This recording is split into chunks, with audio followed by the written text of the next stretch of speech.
Yes, team. Welcome to the first of a long line, hopefully, of educational content that I'm going to be putting out to clients only. Basically, going over anything that I think will help you guys and just to educate you, really. So, that can be anything from training, nutrition, mindset, meal prep, literally anything. Some topics might be 2 minutes long, some might be 5 minutes, some might be 10 minutes, some might be 15 or 20 minutes. You guys know what I'm like. I can ramble sometimes. If there is any topics that you guys want, of course, just message me. And if you want like a longer form sort of content like this, I'm more than happy to create that for you guys. And yeah, I'm always open to ideas. But anyway, today's first lecture, if you want to call it that, a bit bent, is basically how your training builds muscle and like how to most effectively and efficiently and optimally build muscle through your training. Now, obviously, you hear me go on all the time, send training clips, and training is the thing that drives hypertrophy, basically building muscle. And it is, you can build muscle in deficit, you can build muscle at maintenance, and you can build the most amount of muscle in a surplus. However, if your training is shit, then you're not going to build any muscle. Simple as that. How often have you seen a guy in the gym lift with awful form, but he's training like it's his last day on the planet Earth, and he looks good, and you're like, how has this guy built any muscle? It's because he's training hard. Now the key is set up your movements well, execute the movement well, and train hard, and get stronger over time. But the underlying thing of all of it is effort and proximity to failure. So we're going to go over a few things, and effective reps being the last one, probably the most important thing once you've covered the first bits of information that I'm going to give you. So to start with, first of all, lifting is a skill, right? You don't expect to get good at something straight away, and it's something, a skill like anything in life, you're never going to perfect. You can get very good at it, but you're never going to perfect it. Look at the top level athletes of any sport. Look at your Messis, Ronaldos, your Lewis Hamiltons, your Serena Williams, any sport you can think of. Even if it's not a sport, look at the top lawyers, top businessmen. They're always trying to get better. They accept that they can get better. I think a perfect example of this is people like Kobe Bryant, Michael Jordan. Like they were top of their game, but yet they still were first one in the gym or first one at training, last one out, because they just knew that they could get better and they expected that of themselves. So first of all, lifting is a skill, and it's not something you're going to ever perfect, and it takes time to get good at. So if you're someone that's starting out, don't expect to be good at it straight away. If you are, great, but you can always get better. And if you're someone that's been doing it 5 or 6 years, don't be naive enough to think that you're already good at it and you can't get better. There's always room for improvement. So that's the first things first. And don't get annoyed at yourself, because the worst thing you can do is think you're doing good, and realistically, you're just wasting your time. And it's okay to be weak. It's just not okay to stay weak. Basically, what that means is it's okay to be shit at something, but it's not okay to stay shit at it. So yeah, what you need to understand is that exercise, execution, and progressive overload, all these things here, are all what goes into training. A lot of this you don't have to think about as the client. Like recovery, volume management, fatigue management. You don't really have to worry about too much, as I'll obviously give you direction on that, and I do your programming. So given your feedback to me, I will make adjustments when it's needed. But recovery, you can still focus on outside of the gym. Are you getting good sleep? Are you eating all your meals? Are you getting daily movement throughout? Stuff like that. Obviously, we'll go into a whole different lecture about recovery and stuff like that. But basically, the main ones being exercise as execution. So, is your setup good? Actually, like where you're setting up the bench, are the settings on the machine right? Is the cable height the right height? Is the attachment you're using good? And then also you've got actual execution. So you've got setup and you've got execution. Execution basically mean, is your form good? Are you going deep enough? Are you going too deep?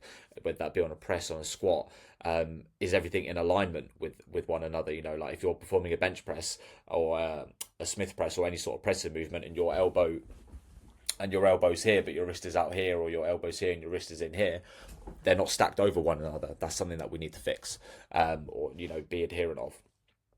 But obviously, that's why you send me training footage, and that's what form feedback is for, because we review that. And the key to it all, really, and get the most out of it, is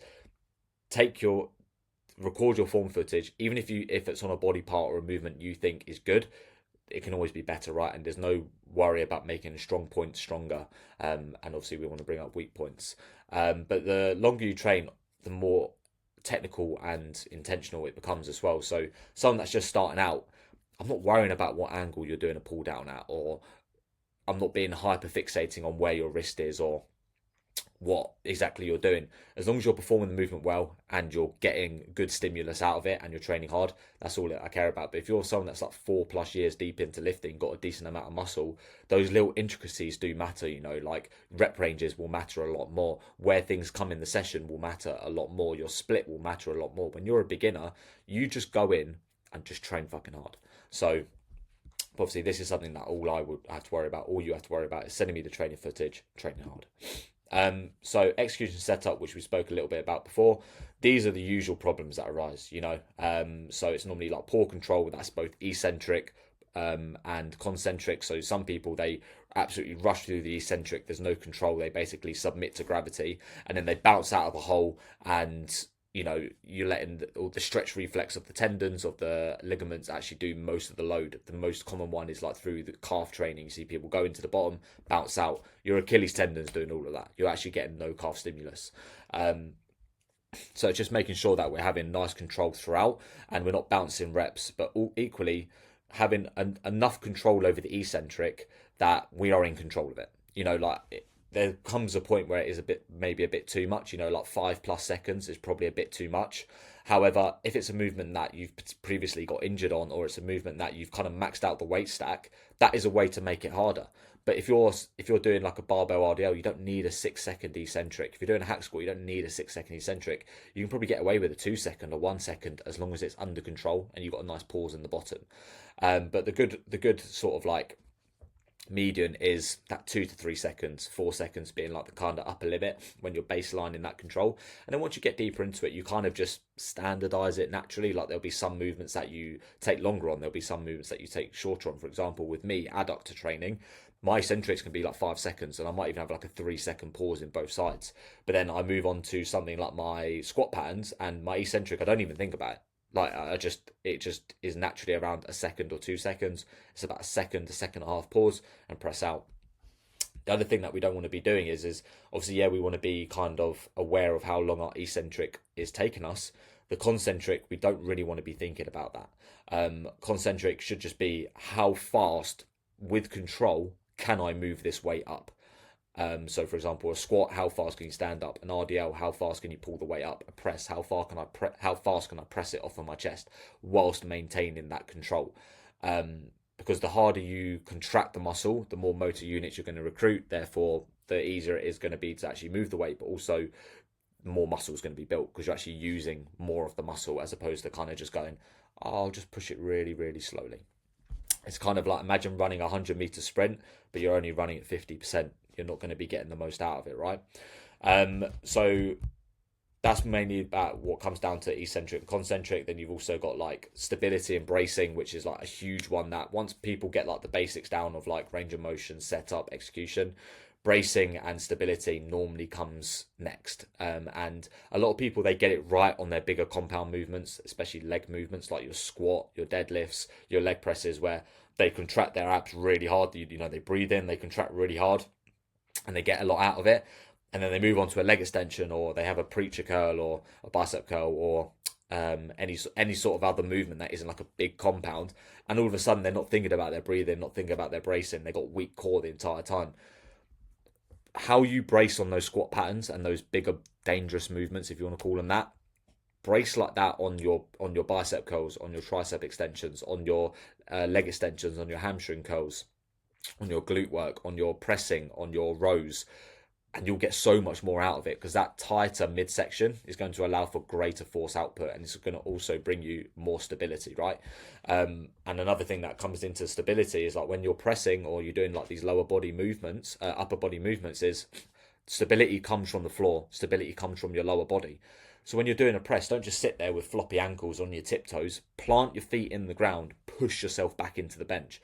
When you're doing any sort of like seated row, really pull yourself into the bench, use your hand as a counterweight. Equally, when you're doing like a lower body movement, if you're doing like a hack squat or a leg press for example, don't just hold on to the handles. The handles are there for a reason. Properly pull yourself into the handles. If you want, wear straps. I wear straps on most of my leg movements. On a hack squat or a pendulum squat, don't just kind of just sit there and just rest your hands on it. No, pull yourself in or push yourself back into the pad, create that external stability that's going to allow you to get more out of it. And all of these things here, you know, like it says at the bottom here, two people can lift, can be the exact same weight, same genetics, same everything, same food, same everything. One can be performing the movement well, one not so well. One's going to grow considerably more than the other. So that's why this is all very important. Then we're on to intensity. So this is king. Intensity is king, as we spoke about at the start. The thing that builds muscle is proximity to failure, meaning how close to failure are you actually training? And the reason why training to failure is far more effective than training, you know, 3 reps in reserve, 5 reps in reserve, 1 rep in reserve is you leave nothing on the table. And we'll get onto the effective rep module, like theory or, you know, idea in a minute. But basically it's widely accepted, right, that mechanical tension is the main driver of hypertrophy. Mechanical tension being the amount of tension you can put through the muscle in relationship to failure. So if you're stopping 3 reps before failure, how do you know, and you've never gone that far, how do you know you're 3 reps from failure? So at the start, pushing to failure is like a prerequisite, right? If you don't know where failure is, you don't know where failure is. So how do you know what 3 reps before failure feels like? And the other reason we want to push to failure, right, is we want to be getting these effective reps. Effective reps being the last 5 reps before you hit failure, as these have been shown to be, if not the only, but the most stimulating reps towards muscle hypertrophy, because it's when fatigue is the highest in the set, and it's also where the point of where most mechanical tension takes place, because of the most motor unit recruitment that takes place, basically meaning all your muscle fibers are being used to move that load. So you want to be spending as much time in those 5 reps as possible. You know, you want to be, the goal is to accumulate as many of those effective reps from a session, from a set at one point. If you think about it as every set you do, you've got 5 effective reps. So if you have a 10 rep set, you've got the first 5 reps are just getting you to those effective reps. Those last 5 reps are the ones where it's hard. So when it starts to slow down, that's not the end of the set. That's the start of you building muscle. So that's why those are important. But to come back onto intensity, this basically means, like, obviously train to failure, but also progressive overload. So the way we can progressively overload or increase the stimulus upon the muscle, I prefer the term progressive stimulus over progressive overload, because that is the main goal of training, right, is to progress the stimulus. The main ways you can increase the stimulus on the muscle is through more weight, right? But more weight is only more weight if you're training to failure, because if you're, let's just say 100 kilos of anything is your 1 rep max, right? And you do 80 kilos, so you do 80% of your 1 rep max, and you do that for 1 rep week 1, and then you do 90 kilos the next week. You haven't progressed, because you haven't trained, you haven't standardized what you were doing. You tried harder the next week. Does that make sense? So that's why you've got to always try as hard as you can. You've got to go 100%, because if you can do 100 reps, 100 kg for 10 reps, and that's 100%, and then next week you do 100 kilos for 11 reps at 100%, you have progressed. But if you do 100 kilos for 10 reps, but you only tried 90%, but then you do 100 kilos for 11 reps the next week, but you tried 100%, how do you know you progressed? You don't, because you just tried harder the next week. So that kind of sums up like the more weight and the more reps. So aiming to add more weight and more reps, or one or the other. Basically, if you add one, that's known as like a single progression. If you add both, that's a double progression. They're like the holy grail. But another thing you can also do is like better execution. So maybe you took a weight increase, and then you film the set, you sent it to me, and I'm like, right, maybe the execution isn't quite the same as it was before you took that weight increase. We don't need to decrease the weight, but just spend an extra week or 2 at that weight. Now you're a bit more familiar with it. You're not as nervous getting underneath that weight, using that weight, and just make the execution better. Maybe before you were having like a 2-3 second eccentric, and then you jump the weight, and all of a sudden it's, you know, it's 1 second, it's half a second, or maybe you're bouncing out of the hole now. So progressive overload can also mean better execution, because better execution essentially just means you're putting more tension on the muscle. What's the aim of our training? Is to put as much tension on the muscle as possible. That also comes under more control. And then obviously overall it's just having more muscular output on the same loads. And if your lifts aren't progressing, it will show in your physique. And that's why we track everything. That's why we track our settings on machines, so it's all standardized. So that's why we track our sets. We do the same amount of sets each week. That's why we track our reps, so we kind of know what to beat. Now, it doesn't mean that if you do 10 reps one week and then you do 9 reps the next week, you haven't built muscle. You can still build muscle without progressing week 1 week away, because as long as that effort is at 100% and you've accumulated those effective reps, it doesn't matter what the weight on the machine is, as long as you trained hard. But the easiest way to track progression and track muscle being built is through progression, because if you're trying 100% each week and you're getting stronger, new muscle has to be being built. There's no other reasonable explanation. The only other explanation is you're at the start of a new training split and you're getting those neurological skill adaptations that you get at the start, which is why we avoid switching out exercises to start with. Not to start with, but we avoid switching out exercises frequently, and we avoid resetting movements. That's something that we don't want to do as long as the form is still good. So yeah, that brings us on to the effective reps. So effective reps essentially is just the last 5 reps before failure. And those last 5 reps are the most stimulative towards muscle being built. So as you can see here, you've got a few examples which I already kind of went over before. But if you're doing a 10 rep set, reps 6 to 10 or 5 to 10 are likely the most effective, which is why training to failure matters. Because if you're stopping 5 reps shy of failure, which a lot of people do, even if you don't think you are at the start, a lot of people they don't train very hard. Next time you're in the gym, have a look around and see actually who's pushing themselves. Look at how they finish a set. Is the speed of that first rep and the speed of the last rep of the set different? If it's not, you're nowhere near failure. And you'll realize a lot of people don't train hard. And that's why a lot of people, if you've been going to the same gym for a year, 2 years, 3 years, you'll probably outgrow people in that gym. I've had it happen to me. I've seen people go into the same gym as me for like 2-3 years now, and they look the same, and they're moving the same amount of weight, and there's no surprise because they're not getting stronger, they're not training hard. So if you stop a set at 6 reps, but you could have done 10, you've only accumulated potentially 1 effective rep. Whereas if someone does the exact same, but they stop at rep 9, they've accumulated 3 more effective reps than you. They've got 4 effective reps, you've got 1. Now, that might not seem like a lot, but if you've only got 5 on the table to take and someone's taken 4 and you've taken 1, do the maths. They've got 300%, 400% more out of that set than you have, or 4 times the amount of set out of that set as you have. Why would you not want that? So all you've done is, if you've stopped shy of failure, you've essentially performed another warm-up set, but also you've just accumulated fatigue through those first 5 to 6 reps, or however long the set has gone on for, without actually getting any sort of stimulus towards the muscles. So you've kind of you've basically just got in the car, turned on the engine, left the handbrake up, put it in first and revved it. You haven't gone anywhere, but you've used the same amount of petrol. Makes absolutely no sense.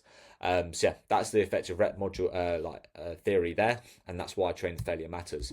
And then just like the biggest takeaways from this is basically muscle isn't built by just doing the reps, it's actually by training hard. It's performing high quality reps close to failure and getting stronger week upon week. It doesn't have to be week 1 versus week 2 I have to get stronger, then week 2 versus week 3 I have to get stronger. That is the goal. However, what we should be able to do is we should be able to look back from over a 6-week period, week 1 and week 6, we've got stronger. If that's the case, muscle's being built. It's absurd to think that you're going to get stronger every single week, because if you were, everyone would be walking around bench pressing cars in a few years. You know what I mean? You can't just linearly get stronger every single week. Because like I said, otherwise I'd be deadlifting cars by now. I'd be able to throw mountains because I'll just be that strong. And there'd be people that have been training double the amount of time as me, and they'd be able to just snap the Earth's core in half. So it's absurd to think that you're just getting stronger each week, and each muscle group and each movement is going to take longer. For example, a lot of pressing, so your presses and your flies, your chest training, it's probably going to take longer to progress because that is a harder thing to progress. And then you bring down anatomically and specificity into it. And you as an individual, for example, my pressing and my chest training progresses extremely slowly, but it does progress. My back training progresses quite well. It's quite linear. There might be a few weeks where it holds, but then the next week I know I'm getting another rep. Then my leg training will progress every single week. It just will. And if I don't progress one week, that's weird. And it's not bad, but it's weird to me. Like if I do a leg extension and I got 13 reps last week, I'm kind of already know that I'm going to get 14 reps. But if I do get 13 again, I'm like, that's a bit weird. Like, and before I'd get really annoyed at it. And obviously I let that go now. That's a whole different topic. But for example, just with me, like my leg training progresses week upon week. You'll see it probably on my training that I post on Instagram. So yeah, those last 5 reps is basically where the stimulus happens, and training hard and to failure is where that stimulus happens. And the goal is to spend as much time of the set in those effective reps as possible, and as much time in the session and set accumulating those reps. So yeah, that's it on the effective reps, training hard, intensity, execution. Obviously, there'll be so much more to go into on training execution. But of course, any questions, any of this, please do let me know. Otherwise, have a good day, team.